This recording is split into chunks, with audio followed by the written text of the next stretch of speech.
Salut à tous et bienvenue à ce tout nouvel épisode de Petites Obsessions. Je m'appelle Hélène et comme tous les autres épisodes, je serai votre co-animatrice aujourd'hui en compagnie du fabuleux William. Bonjour, bon matin, bonsoir. Hey, t'aimais-tu Chuck, là? Ben, en fait, c'était plus pour être sûr de toucher à tout le monde, peu importe à l'heure qu'ils nous écoutent. Je pourrais aussi souhaiter une bonne année aux gens qui nous écoutent en retard. Fait que, tu sais, on est inclusif. Ouais, c'est ça, parce qu'en ce moment, on est en novembre 2021, hein, c'est ça, là, on se rappelle bien. Oui. On a changé l'heure, la gang, là, surprenez-vous pas. Ben, on en a parlé dans le dernier épisode, d'ailleurs. Oui, exactement. Tout est dans tout. Mais aujourd'hui, justement, vu qu'on est en novembre, pour nous, en général, c'est gris. Aujourd'hui, il fait soleil. Encore une fois inclusif, mais c'est novembre, c'est gris, on a hâte à Noël, on n'a pas le goût encore de parler de longitude pendant 20 minutes. T'sais. Non, en effet, là, on a besoin de quoi de plus léger, j'ai l'impression. C'est ça, fait qu'on est allé dans le plus coloré, je dirais même le plus fruité. Oh, j'aime ça! Pour nos sujets, parce qu'on va parler de bananes et de figues. Oui, en effet, on est tombé sur des fun facts là-dessus, un peu par hasard. En tout cas, je sais pas toi, mais moi, c'est à cause d'une vidéo YouTube. Je vais vous en parler un petit peu plus loin de pourquoi je vous parle de figues aujourd'hui. Moi, c'est parti d'un meme, fait que vois-tu, chacun nos sources. Fait inquiétez-vous pas, on va pas vous parler juste du fruit en le décrivant ou en parlant de recettes de smoothie. Là, il va y avoir des trucs intéressants, là. Sauvez-vous pas. Ouais, effectivement.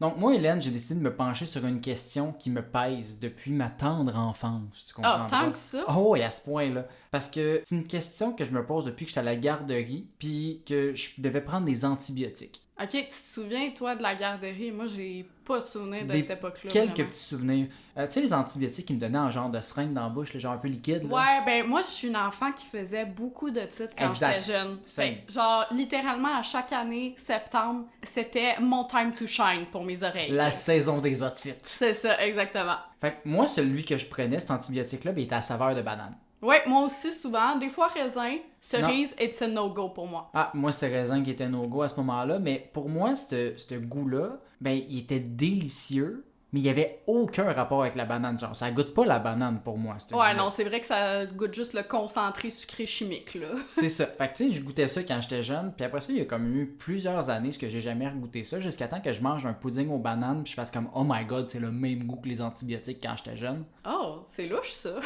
Non, mais le goût de banane Oui, artificiel, non, en je sais. fait. Il n'y a pas de médicaments dedans. Ouais, non, c'est ça. C'est inquiétant. Mais encore une fois, ça goûte pas plus la banane. Fait que je me suis posé la question, les gens qui créent les saveurs artificielles, ils ont-tu déjà goûté à ça, une banane? Est-ce qu'ils ont les papilles gustatives brisées à force de se verser des produits chimiques sur la langue dans le but d'essayer en vain de créer des chips qui goûtent la poutine? Ben, c'est peut-être Tchernobyl dans leur gueule, hein, on sait Ben pas. c'est là. ça, parce qu'on s'entend, il n'y a jamais eu de chips qui goûtent la poutine ou des affaires de même. Tu sais, les goûts, c'est jamais la bonne affaire. Non, c'est ça. J'ai pas goûté là, aux fameuses chips à la poutine dont tu parles. Je pense que c'est la marque Ruffles, mais reste que j'en ai entendu que ça goûtait aucunement la poutine. Ou sinon, à la limite, juste le sodium dans la sauce à poutine. C'est ça. Fait que là, tu sais, après me poser la question depuis que je suis un tout petit bambin, il était temps que je creuse cette question-là, puis laisse-moi te dire que j'ai pas été déçu par ce que j'ai trouvé. En fait, la théorie pourquoi cette saveur artificielle ne goûte pas la banane qu'on connaît, mais c'est qu'en fait, c'est pas basé sur cette banane-là qu'on mange aujourd'hui. OK. Si t'achetais une banane dans les années 1900, t'achetais pas une banane Cavendish, donc la banane qu'on mange aujourd'hui, qu'on retrouve à l'épicerie, mais plutôt une banane qu'on appelait Gros Michel. D'accord. Qui est ce fameux Gros Michel? Ben, en fait, cette banane-là, aussi connue sous le nom de Moussa acuminata Gros Michel, c'est une variété originaire de l'Asie du Sud-Est qui a été importée en Martinique vers l'an 1820 par des colons français qui l'ont appelé Gros Michel parce que c'était une très grosse banane. OK. Puis ben, j'imagine Michel était un prénom populaire chez les obèses de l'époque? Je sais pas, le lien était où. Est-ce qu'un colon appelé Michel en avait long dans le pantalon? C'est pas clair. Mes recherches, ils ont rien trouvé à ce sujet-là, mais mettons que mon historique sur Google, il est un peu louche. Fait que l'agent du FBI qui me surveille doit trouver des trucs étranges là quand même. Je crois que c'est pas nouveau. Ouais, non, moi non plus, hein. On se rappelle que j'ai quand même fait un mémoire sur le terrorisme, fait que peut-être qu'ils pensent On qu'il y est a sur une quelqu'un... petite watchlist de gens weird. C'est ça, peut-être qu'ils pensent qu'il y a quelqu'un dans une tique qui veut se radicaliser. Je vous assure, ce n'est pas le cas. Anyway, revenons à notre gros Michel, ou Big Mike, comme est appelé par les anglophones. Elle a été importée en Martinique, puis de là, sa culture s'est étendue dans les Caraïbes, notamment en Haïti ou en Jamaïque. Fait que dans le fond, tous les endroits avec des Itrema. Avec une explosion de sa culture comme ça, ils ont commencé à l'exporter aux États-Unis en 1879, puis on a eu affaire à un gros succès. Oh. Ah ouais. Tout le monde tripe sa petite fragrance unique et fruitée. Les Américains, fidèles à leurs habitudes capitalistes fous, ben ils diffusent l'implantation au plus d'endroits possible pour pouvoir en avoir encore plus. Bien sûr. Ben c'est les Américains, hein. Ben, c'est jamais assez, là. Jamais assez. Le pays de la démesure. Oui, on en fait donc pousser au Nicaragua, au Panama, à Hawaï et même en Australie. Bring me the bananas. La Gros Michel était si délicieuse aux papilles que dans les années 1900, on aurait reproduit son goût artificiellement, puis ma banane chimique dans mon pudding serait basée sur cette banane-là et non la Cavendish qu'on mange aujourd'hui. OK. Dans le fond, elle aurait eu un goût un peu différent. Donc, si tu avais l'occasion aujourd'hui de croquer dans une Gros Michel, mais ça goûterait pas mal plus la même chose, puis ça expliquerait l'écart aujourd'hui entre les deux goûts. Mais ça veut dire que la Gros Michel, elle n'existe plus? J'y arrive éventuellement. OK. Des petits secrets. Sauf que ce que je viens de te dire là, ben c'est un mythe. C'est un paquet de mensonges, revirements de situation. Ben là, pourquoi tu me mens? Je pensais qu'on avait une relation honnête. C'est parce que j'ai lu ça sur plein de sites, puis là, finalement, je suis arrivé sur un autre article de la BBC qui disent comme « Ah ouais, ça, en passant, c'est pas vrai, la gang. » Mais tu vas voir, il y a quand même un fond de vérité. En fait, le goût de banane artificielle a été créé à partir de, attention, là, je m'excuse, acétate d'isoamyle. Oui, j'ai tout compris ce que tu as dit. Une affaire, là. Oui. Ça, il y en a dans toutes les bananes. Puis, tu sais, mettons, tu prends cet acétate-là, tu le sniffes. Oui. Tu fais, ça sent la banane. Tu sais, comme Ouais. c'est vraiment une essence de banane. C'est un des éléments principaux. Donc, il y en a dans toutes les bananes. Donc, ça aurait pu être pour tenter de recréer la Cavendish, là, pas nécessairement la Gros Michel. OK.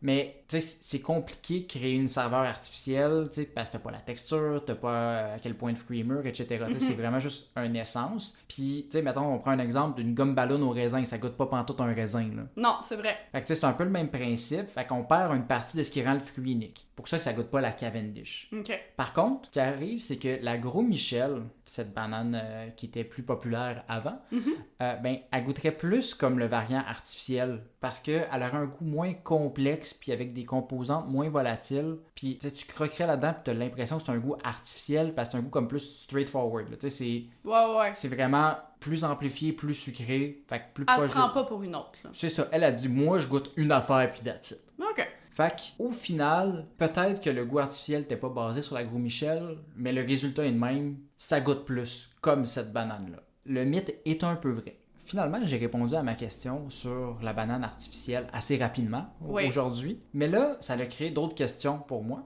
parce que là, on me parle d'une banane au goût si exceptionnel, plus goûteuse que la Cavendish. Comment je peux goûter à ça? Pourquoi je n'ai jamais vu à l'épicerie? Puis tu sais, comme tu m'as demandé, pourquoi on n'en voit pas? Ben, t'es pas le seul à se poser ces questions-là, je te le confirme, là. Ben, chaque personne qui vient d'entendre parler de Gros Michel pour la première fois se pose la question. Ben, en fait, tel un autre bon film américain, j'ai encore un autre revirement de situation pour toi, Hélène. Oh mon Dieu. Dans les années 50, il y a un champignon nommé Fusarium oxysporum. On dirait un mauvais sort de Harry Potter, genre. J'avoue quand même. Ben, le sort d'Harry Potter, Oui. en soi, ben, il a donné une maladie aux bananiers qui tue les espèces les plus sensibles. C'est ça, je disais, un mauvais sort. Un mauvais sort. On appelle aussi cette maladie affectueusement la maladie du Panama. Tu comprendras donc ben, qu'elle est apparue en premier au Panama. Ouais. Mais ça s'est pas limité là. Tu sais, ça a touché la majorité des régions qui a des bananes à travers le monde. Puis ça, en fait, c'est un peu comme la grippe espagnole. Tu sais, c'est pas la faute de ce pays-là pour une scène si la maladie a existé. Mais on garde le nom parce que c'est dans le fond de blâmer un autre pays étranger. Tu sais. On parlera pas du variant indien, hein? Le quoi? Une pandémie? Good. Anyway, tu comprendras ici que le bananier responsable des Gros Michel, ben, il était particulièrement sensible à ce champignon-là. Évidemment, c'est le plus faible, c'est lui qu'il fallait... Non, c'était le meilleur, mais là, ça a juste à donner que le champignon a touché vraiment cette plantation-là. Fait que les vastes plantations ont été anéanties, la Gros Michel. OK. Fait qu'on pouvait plus fournir la demande croissante de ces longs fruits jaunes. Là, j'essaie de varier le mot, là, parce qu'il n'y a pas beaucoup de synonymes de cette affaire-là. C'est vrai. Parce que sinon, tantôt je comptais, j'étais à 58 fois le mot banane dans mon texte. On Fruit essaie... phallique...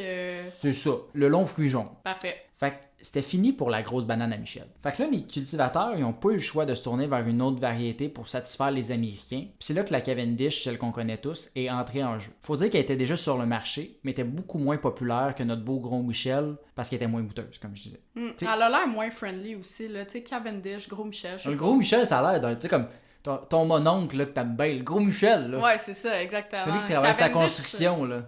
Ouais, Cavendish, ça fait plus, tu sais, je sais pas, comme un anglo de la haute société, inaccessible. Tu touches à quelque chose. Je vais y arriver dans Ok. pas long.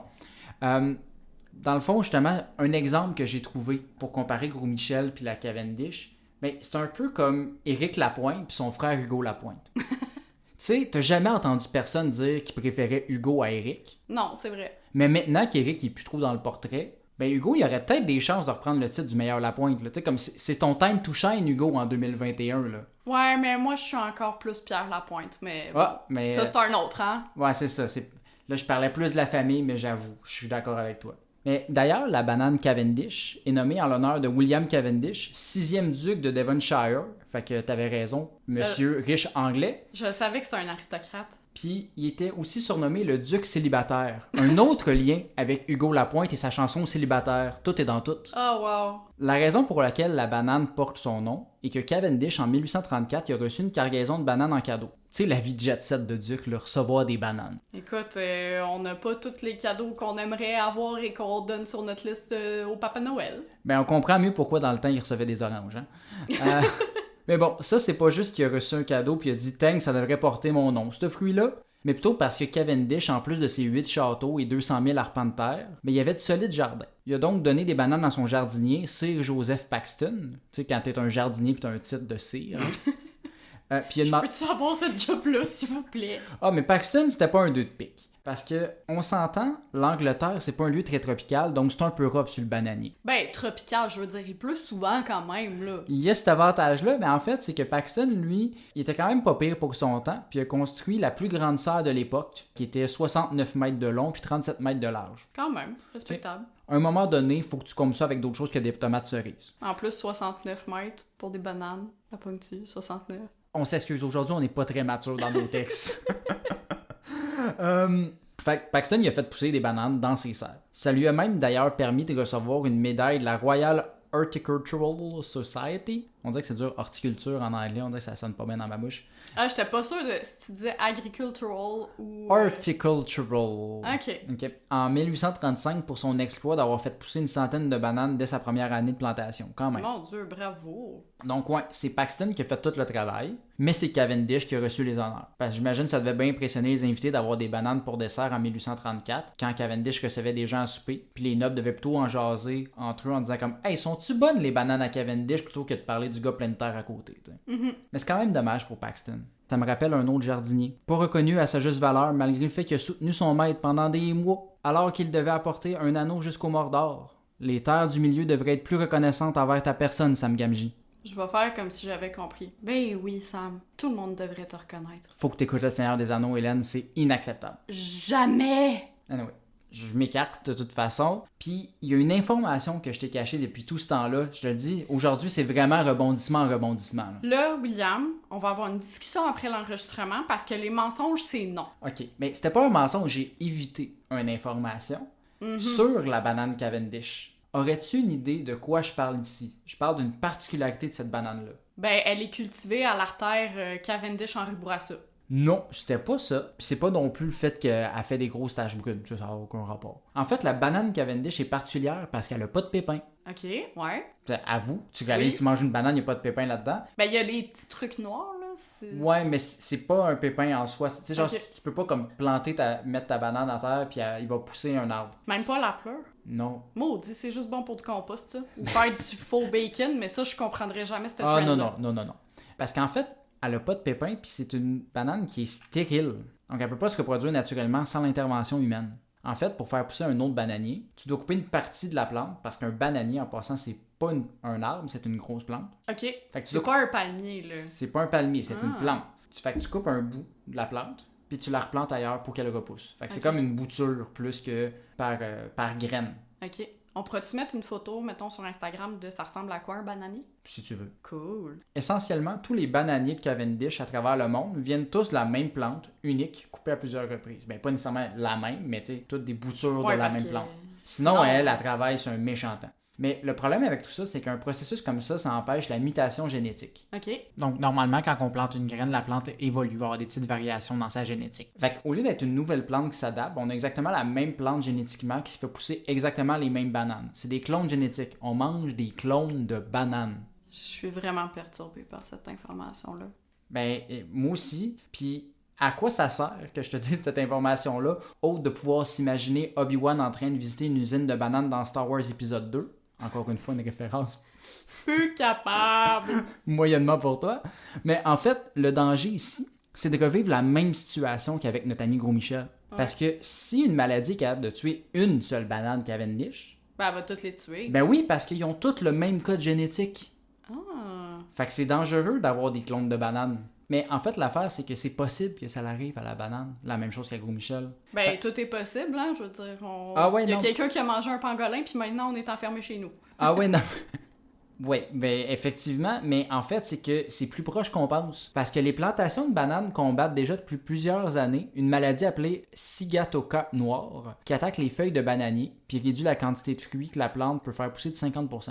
Pour contrer ça, ben on badigeonne allègrement les bananiers de fongicides. Ouais. Puis, ben ça, c'est pas full nice pour la santé. Non, en pour effet. l'environnement. Puis, ça coûte super cher. Fait que les marchés locaux peuvent pas compétitionner contre les Chiquitas de ce monde qui font de la monoculture puis qui anéantissent des pays pour faire pousser des bananes. Fun times, tu sais. Et nous donne le cancer à petit feu. Oui! Fait que c'est soit qu'ils font pas beaucoup de bananes, soit qu'ils nous donnent le cancer. Puis... Hey, le choix est difficile, hein? Hey, c'est le fun! Puis, encore plus plaisant, le champignon responsable de cette maladie-là commence à être de plus en plus résistant aux produits. Puis ça, c'est sans compter que la maladie du Panama, de tout à l'heure, ben, est en train de revenir. Elle fait un petit retour, elle, la coquine. Oh, ben, Ouais, tabarnouche. il est revenu comme plus grand, plus fort, genre Rocky après un montage d'entraînement.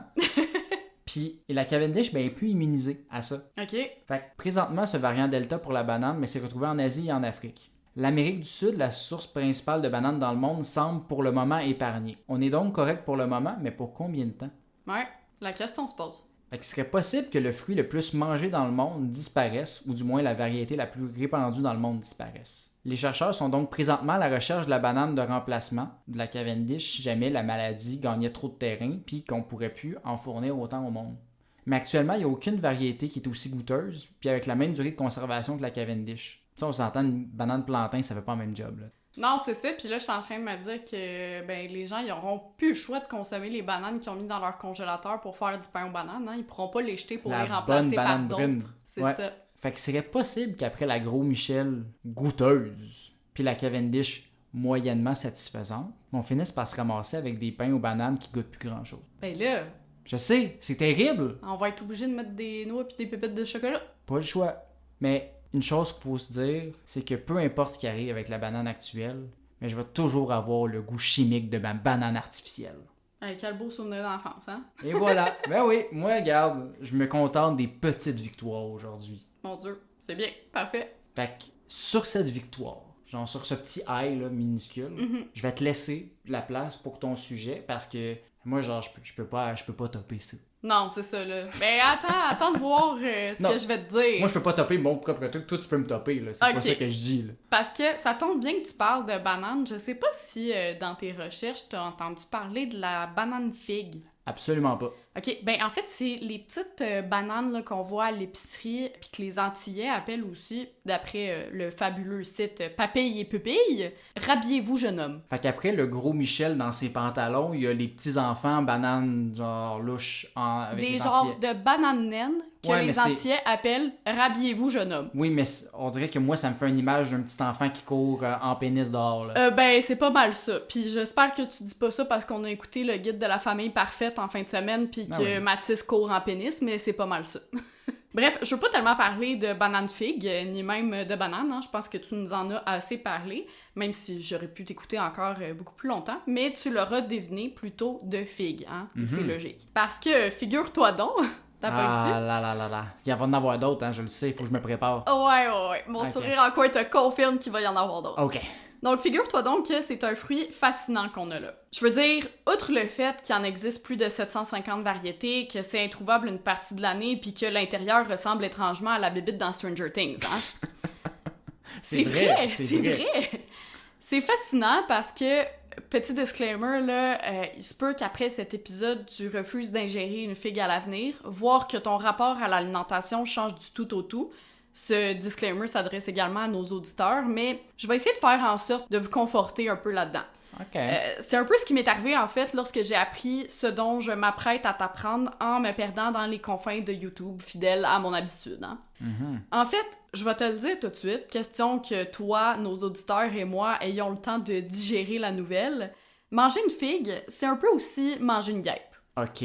Pour tout comprendre, il faut revenir à la racine de la figue. Puis là, j'appelle ça un fruit depuis tantôt, mais en fait, la figue, elle devrait gagner l'Oscar de la meilleure actrice ou le prix de Nobel de l'hypocrisie parce que c'est pas un fruit au sens botanique du terme. OK, c'est quoi? C'est plutôt une fleur inversée. Je sais, ça semble bizarre dit de même. Parce que là, j'imagine juste, genre, comme c'est pas une pétale, il y a comme rien, je comprends pas. C'est ça, je vais t'expliquer tout ça. Le figuier, il vient pas à maturité comme le pommier ou le poirier ou n'importe quel arbre fruitier que, tu sais, tu cueilles le fruit directement, là. Ben, en fait, oui, tu cueilles la figue, mais il est au-dessus de tout ça, lui. Tu sais, il faut toujours qu'il y en ait un qui se croit un peu plus intéressant que les autres, hein, puis qui soit plus spécial. Ben, ce fraîchier-là, dans le domaine de l'arboriculture C'est la fruitière, figue.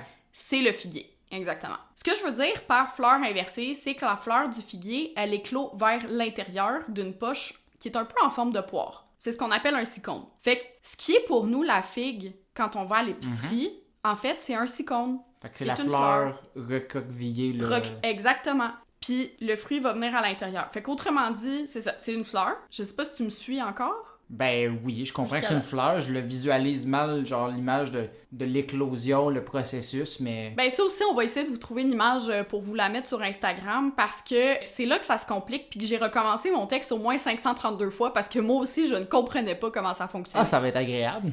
Donc, je ne suis pas botaniste, ni même sexologue, parce que oui, aujourd'hui, Will, je te donne un cours d'éducation sexuelle potagère. Fait que là, on parle pas de mettre un condom sur une banane, là. Non. On est encore dans l'autre fruit, on est toujours dans la figue. Ouais, Ok, ni même parfait. un concombre Je ou pensais qu'on quoi que ce était soit. revenu au début, là. Non, c'est ça. Peut-être que les cours d'éducation sexuelle vont changer éventuellement, puis ils vont intégrer la figue à leur cursus, je le sais pas. Toutes mais... les grosseurs sont dans ce monde. Ils sont bien. Fripée, pas fripée, sèche, fraîche, name it. Vous avez tous les types. Il y en a 750 variétés, sacrifice. Mais bon, ça pour dire que chaque sicône, donc chaque fleur de figue, est un univers en soi. Puis il produit plusieurs petites fleurs qui, elles, contiennent chacune une seule graine. Puis là, je te parle pas de l'organe génital masculin, là, mais vraiment d'une semence. T'inquiète pas. Là, je suis quand même assez mature, j'avais compris. Non, mais dans le sens où le cours d'éducation sexuelle potagère, il a pas encore tout à fait commencé. Plus tard. Il s'en vient. OK. Fait que les petites fleurs de sicône, elles contiennent des graines qu'on appelle des akènes et qui sont le véritable fruit. Fait que pour te permettre de mieux visualiser, l'akène, là, c'est ce qui ressemble aux papilles de la bébite dans Stranger Things puis qui donne son côté semi-croquant à la figue. Le dedans, là. Exactement. On salue d'ailleurs Alexandre Barrette qui a dû trouver le nom de son one-man show semi-croquant un soir où il mangeait des figues. Je pense pas que c'est ça que ça veut dire, Hélène. C'est pas grave. OK. De toute façon, ça m'étonnerait qu'il nous écoute. Autrement dit, le figuier produit des sicônes, donc des fleurs, qui, eux, produisent plusieurs micro-fleurs, qui, elles, produisent chacune des akènes. Ben, Ok. un akène par fleur. Un peu comme une famille. Tu sais, avant, on avait 10, 12, 14 enfants. Aujourd'hui, on en a un, puis c'est ben en masse. Dans le fond, c'est comme si t'avais un arbre généalogique pour la figue. T'as l'arbre qui produit plusieurs fleurs, qui produisent elles-mêmes plusieurs petites fleurs, et qui produisent chacune un seul fruit. J'ai l'impression d'être dans la chanson L'arbre est dans ses feuilles. C'est presque ça. Si tu me suis toujours, tu comprendras donc que les figues qu'on mange, les sicônes, sont composées de plusieurs akènes. Oui. Puis quand tu manges une figue, ben en fait, tu manges plusieurs figues. Parce que c'est ça le fruit, c'est l'akène. Fait que si tu veux, ce qu'on Là, je définit... comprends mieux. C'est ça, si tu veux, ce qu'on définit comme étant une figue, c'est pas un fruit, mais un réceptacle de fruits, qui sont les centaines de petites graines que tu vois dans la figue en l'ouvrant. Je sais, c'est une drôle de configuration. OK. Ah, il fallait que je la fasse, là, qu'est-ce que tu veux. Ben ouais. Puis si tu me poses la question, oui, j'ai cherché tous les mots qui contiennent la consonance Of figue. course, t'as essayé de toutes les plugger. Je les ai pas toutes pluguées. Mais bon, pour répondre à la question de qu'est-ce qui se passe avec les fleurs qui éclosent de l'intérieur, c'est que un peu comme moi puis ma gestion émotionnelle, hein, ça se passe tout en dedans. Ben, veux pas, ça, le fait que ce soit tout à l'intérieur, ça fuck un peu le processus de pollinisation. Hein? Les abeilles puis le vent, ils peuvent pas répandre leur pollen comme elles le veulent. Parce que le chemin est bloqué. C'est ça, pour permettre aux fruits de pousser. Mais là, il y a la guêpe du figuier qui existe. OK. qui est une sorte de guêpe, hein, comme vous l'aurez compris. Qui est associée au figuier, on Oui. comprendra aussi. Puis elle, ben, elle est plus forte que ça. Puis heureusement, parce que le figuier ne survivrait pas sans elle, puis l'inverse est aussi vrai, la guêpe dépend de la figue pour assurer la survie de son espèce. C'est beau, la C'est- nature, pareil. Ben c'est ça, on appelle ça le mutualisme, c'est pas oui. cute rien qu'un peu. Puis là, c'est là que le cours de sexualité botanique commence, sans rentrer dans les détails, hein, parce que c'est quand même leur intimité. La guêpe femelle dépose ses œufs dans la figue mâle. Là, je sais, tu te poses beaucoup de questions. Les réponses sont oui, oui et oui. Oui, les figuiers sont sexués. Il y a des figuiers mâles et des figuiers femelles. OK. Fait que c'est l'inverse de la banane qui est asexuelle. Exactement. Oui, c'est la guêpe femelle qui pénètre la figue mâle. Moi, je juge pas, on est en 2021. Hein? Exactement. Et oui, c'est la figue mâle qui porte les petits, entre guillemets. Puis là, pour t'expliquer un petit peu plus le processus de pollinisation, j'ai pas trouvé mieux que cette image métaphorique qui a été exprimée dans une vidéo YouTube de Brainstuff que je regardais pour faire mon texte d'aujourd'hui. Maintenant, après 532 textes, tu reprends le texte de quelqu'un d'autre, mais ça. tu le quotes, ça règle la question. Exactement. Donc, attention, traduction libre parce que la vidéo originale est en anglais. Imagine que t'es enceinte. Je sais, c'est un peu difficile, là, t'es un homme, mais imagine que t'es enceinte, puis la seule place où tu peux accoucher, c'est dans une grotte. Puis pour traverser le tunnel étroit qui mène à cette grotte, tu dois t'amputer des bras à la manière de 127 heures. Une fois rendu dans la grotte, tu peux enfin accoucher, puis mourir de fatigue ou de faim. Hey, Ben, même si tu me donnais cette image-là, je suis perdu sur un bout, là. Ben, écoute, c'est pas mal ça qui se passe avec les guêpes de figuier. Je t'explique. À la base du scone, il y a un trou qu'on appelle l'ostiole. On peut le voir là, sur les figues qu'on achète à l'épicerie. Puis c'est- L'orifice de figue, là. Exactement. Puis c'est par là que la guêpe elle va rentrer. Mais quand il y a pénétration, les ailes puis les antennes des guêpes se brisent, donc elle peut plus sortir de la Elle figue. rentre là, elle fait ses œufs. Elle rentre, puis là, elle va faire ses œufs, puis la bébé guêpe, une fois qu'elle n'est plus larve, elle pourra sortir, elle, comme elle est assez petite. Mais la guêpe, Parce comme qu'elle a des telle... petites pattes puis des petites ailes, elle a C'est assez ça. d'espace pour sortir, tandis que moi, plus de bras, je me vide de mon sang à l'intérieur. là. Exactement. Ok. Puis là, t'as remarqué que j'ai dit la bébé guêpe, hein? Ben, c'est parce que les guêpes mâles, qui vont naître aussi dans la figue, elles naissent sans ailes. En fait, les guêpes mâles ont deux fonctions. Se reproduire avec les femelles, qui, oui, dans le contexte, sont un peu leurs sœurs, et creuser un tunnel pour que ces femelles puissent s'échapper et aller répandre leur pollen. Qu'est-ce que tu veux? La masculinité toxique, ça peut aussi être insectueux. Insectueux. Wow. Mais là, attends une minute, là. Fait que là, t'es en train de me dire que là, il y a la maman... La maman la guêpe, maman guêpe qui accouche... Ben, qui elle pénètre accouche dans la figue. Elle accouche dans la mâle. figue. Là, il y a des petits gars, des petites filles. Ouais, mais les petits gars, ils sortent pas. Ils font le... Parce qu'ils ont pas d'ailes. Ils Fait font- qu'ils peuvent pas sortir. Dans le fond, Fait là... qu'ils font des relations dans la figue, ils creusent un petit trou, ils disent OK, va-t'en. Fait que dans le fond, Ouais. c'est comme vraiment une relation toxique où ce que le gars, genre, il fait des trucs louches avec sa sœur, puis il dit ouais, non, mais c'est correct, je vais te payer à souper. Tu sais, c'est un peu dans ce principe-là. Presque.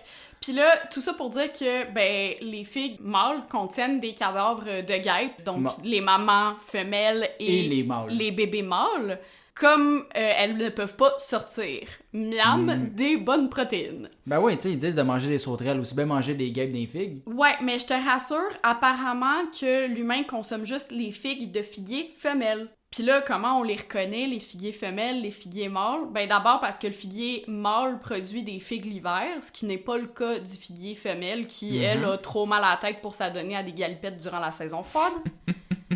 La forme des fleurs aussi est différente, puis tant mieux parce que celles des figuiers mâles ne sont pas comestibles apparemment. Sauf que le figuier femelle, il a quand même besoin du pollen du figuier mâle pour produire des fruits. Fait que la guêpe qui vient porter ses œufs dans le figuier mâle, une fois que ces œufs sont nés, puis que les bébés et frères et sœurs sont nés puis se reproduisent, les nouvelles guêpes femelles vont sortir de la figue mâle pour pouvoir propager leur pollen aux figues femelles et les féconder. Fait que c'est un gros trip à trois de mère porteuse. Ok, je comprends. Mais c'est pas si pire. Dans le fond, on mange pas les guêpes. C'est un peu, tu sais, comme mettons, tu manges une tomate qui a eu du purin de cochon. C'est Pour le ça. faire pousser, tu manges pas le purin de cochon, là. Tu manges la tomate, c'est pas si pire. Mais what if une guêpe dépose ses œufs dans l'arbre femelle? Parce Dans qu'elle une doit se figue tromper femelle? des fois, là. C'est pas vite une guêpe, là. Ben, ça nous arrive à tous de confondre deux choses qui se ressemblent, hein? Des guêpes des abeilles, nos souliers gauche, nos souliers droits, ou ma mère qui disait le nom de mes frères plutôt que le mien pour m'appeler quand le souper était prêt. Vous êtes identiques, en fait, là, vous autres, là. Ah ouais, c'est pas parce que moi je suis brune aux yeux bruns puis que mes frères sont blonds aux yeux bleus qu'elle peut pas nous confondre.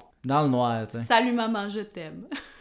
Ben, si la guêpe femelle vient à entrer dans le figuier femelle, elle va tout de même perdre ses ailes et ses antennes, hein? Ça, y a pas de discrimination là-dessus. Le trou, il est tête, peu importe. Exactement. Mais elle n'aura pas la place pour se reproduire et donc elle va y mourir toute seule, sans enfant et sans même les 47 chats qu'elle aurait pu adopter pour lui tenir compagnie. Ça rentre pas beaucoup dans une figue, ça. C'est difficile, comme dirait François Legault. Mais c'est pas si triste parce que le pollen qu'elle aura amené va quand même permettre la production du fruit. Puis ben, on va peut-être manger une guêpe de temps en temps. Ben ouais, on skip le bout où ce que le mâle a pas besoin de l'apporter. Elle fait la job pour tout le monde. Hey, esti, les femmes là, c'est le sexe fort, je le répète. On est capable de faire tout ça tout seul. Mais va pas croire que le croquant de la figue quand t'en manges une, c'est la carcasse de la guêpe. En fait, la figue est entre autres composée d'une enzyme qu'on appelle la ficine et dont elle se sert pour transformer les restes de la guêpe en protéines. Fait que oui, techniquement, en mangeant une figue, il se peut que tu manges indirectement ce qui autrefois fut une guêpe. Mais tu l'apercevras jamais à l'œil nu ou habillé, là, vu que tu portes des lunettes. D'ailleurs, beaucoup de véganes ont retiré... Hey, boy. Excusez-moi. D'ailleurs, beaucoup de véganes ont retiré la figue de leur alimentation pour cette raison, parce que ce serait mangé comme un animal. Ouais, mais tu sais, c'est comme une fois sur... Ouais, c'est ça. Écoute, selon mes sources... Mais fait que si tu l'ouvres ta figue, tu verras pas une guêpe. Non, c'est ça. La guêpe est comme complètement décomposée, puis c'est rendu des protéines. Ok. Puis de toute façon, la FDA, qui est la Fédération américaine pour l'alimentation, là, l'équivalent de Santé Canada au niveau de la nourriture, considère que des traces d'insectes dans la nourriture, c'est à la fois naturel et inévitable. Ouais, Fait je que peux pas c'est croire pas qu'il n'y a pas juste les d'autres figues, fruits, d'autres c'est trucs ça. qui vont avoir... Tu sais, comme justement les mouches à fruits, les affaires de même, là, on en mange Exactement. directement, là. Il y en a pas mal dans tout ce que vous mangez, les chums. Puis en plus, la figue a fait plutôt bonne figure sur le plan nutritif. Et voilà, le troisième, et dont le moindre. Je pense que c'est mon dernier en Ok. plus. Oh, Non, c'est pas c'est pas si pire. vrai. Ah. C'est pas vrai, j'en ai un autre à la fin. Of course. Tu sais, de un, c'est des prots, là, les petits insectes qui vont crever là-dedans. On n'a pas une grosse quantité, mais quand même. Non, mais quand même. Elle est aussi riche en fibres, en magnésium, en potassium, comme les bananes, en vitamines et en antioxydants. Elle est aussi excellente contre les aftes et les autres abcès qu'on peut avoir dans la bouche. Les quoi? Les aftes. Tu sais, ces petites marques blanches que t'as là, Ah, dans la ouais. bouche, là, qui est comme l'équivalent d'un abcès, mais c'est pas vraiment un abcès. Puis toutes les maladies un peu reliées aux gencives. Puis nos ancêtres s'en servaient aussi comme pansement pour couvrir les plaies et les infections cutanées. Mais surtout, les feuilles du figuier auraient servi de vêtements à Adam et Ève pour couvrir leur nudité. Ah, ben là, c'est là que tu vois que c'est un fruit bien utile. Ben, c'est très polyvalent, puis c'est ça, c'est un fruit médicinal vraiment. Ah ouais, moi, je pensais sortir de cet épisode-là en voulant plus jamais manger une figue. Finalement, t'es en train de me reconvaincre, là. Ouais, attention par contre, si comme moi, t'es allergique au pollen, les composantes de la figue peuvent causer un syndrome d'allergie orale, ce qui résulte en une sensation de démangeaison, voire de brûlure dans la bouche, la gorge et sur les lèvres. Et si comme moi encore, t'as un syndrome de l'intestin irritable parce que je suis toute brisée, ben mange-en avec modération parce que sa richesse en fibres et en fructose puis notre condition intestinale, ça fait pas très bon ménage. Bref, je sais pas toi, Will, mais tout ce que j'ai découvert dans le fruit de mes recherches ne me laisse pas, comment dire, mi-figue, mi-raisin. Fruit de tes recherches, en plus, juste avant, genre un 2 pour 1. Je sais. Non, mais sans blague, je pensais pas apprendre autant de choses sur les fruits aujourd'hui et j'espère que c'est ton cas aussi, mais celui de nos auditeurs. D'ailleurs, justement, si vous voulez en apprendre plus sur des sujets funky et des questions niaiseuses, ben vous savez quoi faire, vous abonner à notre podcast. En plus, on vous offre le choix de la plateforme, Spotify, Apple Podcast, Google Podcast, YouTube, name it, on est partout, on est fin de même. Ah ouais, on n'est pas en monoculture comme les bananes, nous autres. Non, exactement.